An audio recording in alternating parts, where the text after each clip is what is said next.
বিধি ব্যবসা করলেই হবে। এখানে 40 আছে নেই, 100 বিধি। নিজের কত 100, আর 6টা দল থেকে 60,000। এই ব্যবসাটা যদি আমরা 3 মাস কন্টিনিউ করতে পারি, কোয়ালিফাই ফর লাইফ। অনেকেই আছে ব্যাংকে চাকরি করছে, স্কুল মাস্টারে চাকরি করছে, বাড়ি তৈরি করছে, আর সে যখন পৃথিবী থেকে বলো হরি হরি বলে চলে যাচ্ছে, তার ছেলেমেয়েরা কি করছে? ইট বালি সিমেন্ট প্লাস্টার বিক্রি করে করে সংসার চালাচ্ছে।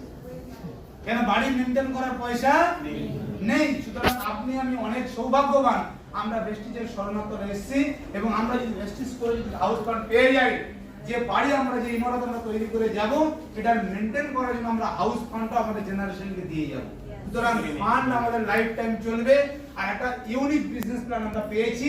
কাজ করতে হবে, একটা প্রোডাক্টটা 100% ব্যবহার করতে হবে, ওখানে নিখুঁত ভাবে করতে হবে, এজন্য ওটাই মেন জায়গা। ওটা যদি আমরা ঠিকঠাক করে করতে পারি, আর এরকম প্রোগ্রাম শুনবেন, গল্প শিখে যাবেন, গল্পটা করতে থাকুন। গল্পটা করার জন্য কোনো রকম দ্বিধাদ্বন্দ্ব রাখবেন না, কনস্ট্যান্টলি আপনি এগিয়ে যান, একটা ফোকাস দেন, 1 বছরের কমিটমেন্ট সহ কাজ করুন। আমি এই কাজটা করার জন্য বদ্ধপরিকর, কারণ 1 বছর পর আমি এই জায়গায় নিজেকে চেঞ্জ করতে চাইছি। করা যাবে এজন্য? ইয়েস, এজন্য ইয়েস। প্রত্যেকটা নিজের আপ্যায়নের জন্য জোরে হাততালি দিয়ে আজকে